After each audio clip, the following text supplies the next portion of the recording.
વિરામ બાદ સર્વે દર્શકોનું જામનગર એટ 9 ન્યૂઝમાં ફરીથી સ્વાગત છે। હવે જોઈએ આગળના સમાચારો। જામનગર જિલ્લાનું સિક્કા ગંદકીથી ખદબદી રહ્યું છે, તો અહીં ઢોરનો ત્રાસ દિન પ્રતિદિન વધતો જાય છે। સિક્કામાં મુખ્ય માર્ગો પર નિયમિત ઢોર બેઠા રહે છે। અહીં ગંદકીના કારણે ગાય ભેંસ ખોરાક શોધવા આંટાફેરા કરે છે અને ગામમાં અવરજવર કરવાના રસ્તાઓ પર ઢોર ઊભા રહેવા હોવાથી રહેવાસીઓમાં મુશ્કેલી અનુભવાઈ રહી છે। સિક્કા નગરપાલિકા દ્વારા ઢોર હટાવવા માટે પણ કામગીરી હાથ ધરવામાં આવતી નથી। સિક્કામાં અવારનવાર રખડતા પશુઓ વિશે રહેવાસીઓ દ્વારા વ્યાપક ફરિયાદો ઉઠી છે। અહીં રહેવાસીઓના અવરજવર કરવાના રસ્તે શાક માર્કેટ, બજાર સહિતના વિસ્તારોમાં પશુઓ અડીંગો જમાવીને બેઠા હોય છે। અવારનવાર રાહદારીઓને અડફેટે લેવાના બનાવો પણ બને છે। અહીં વાહન ચાલકો પણ ઢોરના ત્રાસથી મુશ્કેલીઓ અનુભવી રહ્યા છે। રઝળતા પશુઓના માલિકો સામે ફરિયાદ ઝુંબેશ પણ યોજાઈ હતી, છતાં પણ અહીં તમામ વિસ્તારોમાં ઢોરનો અસહ્ય ત્રાસ રહેવાસીઓને સહન કરવો પડે છે। શેરી ગલી રસ્તાઓ પર અહીં નિયમિતપણે ઢોર બેઠા હોય છે, તો ગંદકીથી ખદબદતી જગ્યાઓ પર પશુઓ ખોરાક શોધતા હોય છે।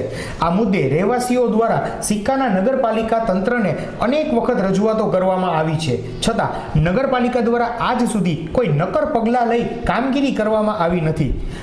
ઢોરના ત્રાસને કારણે હાલાકી ભોગવી રહ્યા છે અને બીજી તરફ નગરપાલિકાનું તંત્ર કુંભકર્ણની નિંદ્રામાં હોય તેવું લાગે છે। જામનગર સહિત સમગ્ર જિલ્લામાં ઠંડીનો પારો ઉતાર ચઢાવ કરી રહ્યો છે, ત્યારે મિશ્ર ઋતુના કારણે લોકોમાં હજુ પણ આ પરિસ્થિતિનો સામનો કરી રહેવો પડ્યો છે। સમગ્ર હાલારમાં બપોરના સમયે ગરમીનો માહોલ જોવા મળે છે, તો રાત્રે અને સવાર પડીએ ઠંડી હોય છે।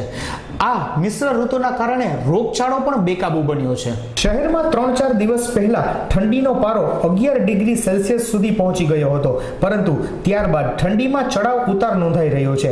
હવામાન ખાતાના જણાવ્યા અનુસાર સવારે મહદ અંશે 15 ડિગ્રી સેલ્સિયસ જેટલું તાપમાન રહ્યું હોય છે।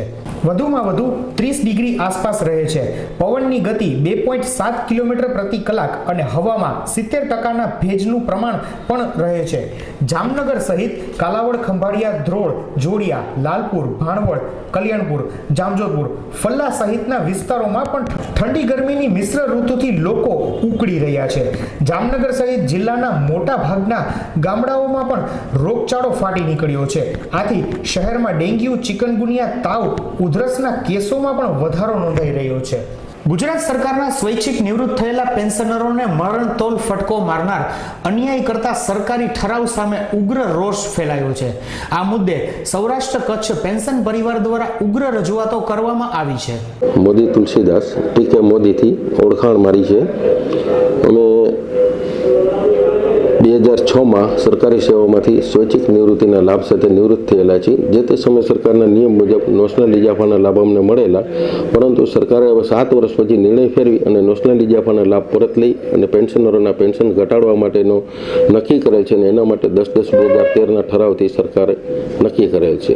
આ વસ્તુની સામે અમે લડત આપવા માટે છેલ્લા 1.5 વર્ષથી એટલે કે 2012થી અમે આ લડત ચલાવીએ છીએ અને ઝુંબેશ ચલાવીએ છીએ। દરેક પેન્શનરોને સંગઠિત કરી અને સરકાર સામે કાનૂની રાહે અમે લડત આપવા માંગીએ છીએ અને પેન્શનરોને થતા અન્યાયને નિવારવા માટે અમે અમારાથી બનતા પ્રયત્નો કરી છીએ અને સંગઠિત થઈ અને આ પ્રયત્નો કરવા માટે થઈ સૌના સાથ સહકારની સાથે સાથે આપણા મીડિયાની પણ અમને સહકારની જરૂર છે। ખંભાળિયા નજીક જામનગર ધોરીમાર્ગ પર 4 કિલોમીટર દૂર શ્રીજી હોટલ નજીક આજે બપોરે સરકારી પોલીસ જીપ તથા ખંભાળિયા તરફથી આવતા ડબલ સવારીમાં આવતા મોટરસાયકલ વચ્ચે અકસ્માત સર્જાતા બાઇક પર બેઠેલા 2 યુવાનોને ગંભીર ઈજાઓ પહોંચી છે। ઈજાગ્રસ્ત બંને યુવાનોને જામનગરની જીજી હોસ્પિટલમાં સારવાર અર્થે ખસેડવામાં આવ્યા છે, જેમાં એક ઈજાગ્રસ્તની હાલત ગંભીર જણાઈ રહી છે।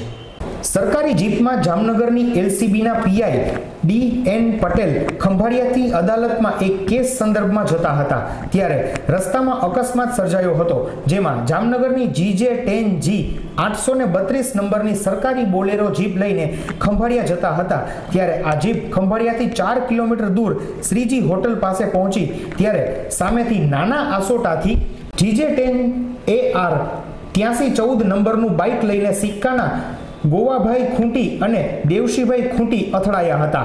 આ અકસ્માતમાં બંને બાઇક સવારોને ગંભીર ઈજાઓ પહોંચી હતી। 108 દ્વારા સૌપ્રથમ તેઓને ખંભાળિયા લાવવામાં આવ્યા હતા અને ત્યારબાદ વધુ સારવાર માટે જામનગરની જીજી હોસ્પિટલમાં ખસેડવામાં આવ્યા છે। આ એની પાસે ગાડી હતી હોન્ડાની, સામે હતી સાહેબની બોલેરો પોલીસની LCBની, અને આપણે બાઇકવાળા ભાઈ છે એ ઓવરટેક કરતા હતા. ઓવરટેકમાં આ બનાવ બન્યો છે. નહીં, સામે ઠોકર જ લાગી ગઈ. જામનગર શહેર જિલ્લામાં ડેન્ગ્યુનો રોગ હાહાકાર મચાવી રહ્યો છે.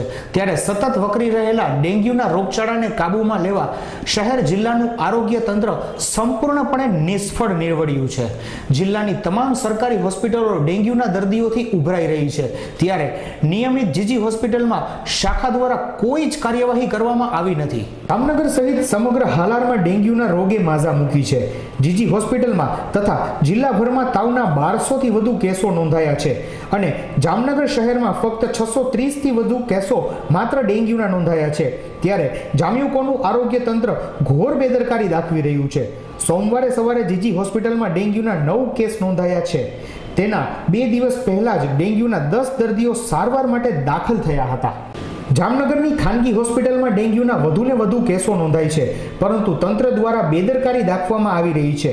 જામનગર જિલ્લાના ગામડાઓમાં તાવના 1200થી વધુ કેસો નોંધાયા છે. ત્યારે જિલ્લાના આરોગ્ય તંત્ર દ્વારા પગલાં લેવામાં આવશે તેમ કહેવામાં આવે છે, પરંતુ અહીં પ્રશ્ન એ છે કે આ પગલાં ક્યારે લેવાશે? જામનગર શહેરમાં રોગચાળા વિશે મહાનગરપાલિકાના આરોગ્ય અધિકારી તેને મન ફાવે તેમ જવાબો આપે છે અને સબ સલામત હૈ ની કેસેટ વગાડે છે. હાલ શહેરના નગરસેવકો પણ સફાઈના મુદ્દે રોષે ભરાયા છે અને જામનગર હવે રોગનગર બની રહ્યું છે. ત્યારે તંત્ર દ્વારા રોગચાળો અટકાવવા શહેરને સ્વચ્છ બનાવી ડેન્ગ્યુને નાથવાની કાર્યવાહી કરવાની આવશ્યકતા છે તેવું લોકમુખે ચર્ચાઈ રહ્યું છે. સમાચારો પૂર્ણ કરતા પહેલા જોઈ લઈએ આજના મુખ્ય સમાચારો ફરી એકવાર.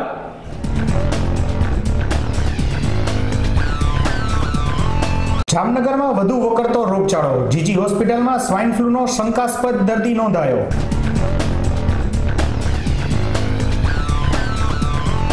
શહેરના આવાસ કોલોની વિસ્તારમાંથી કૂટણખાનું ઝડપાતા ચકચાર.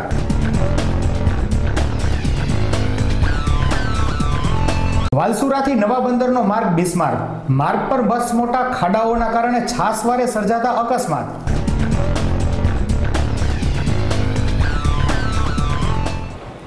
GTPL અંજલી કેબલ નેટવર્ક પર જામનગર એટ 9 ન્યૂઝમાં ફરી મળીશું. ત્યાં સુધી અમારી સમગ્ર ટીમને રજા આપશો. ધન્યવાદ.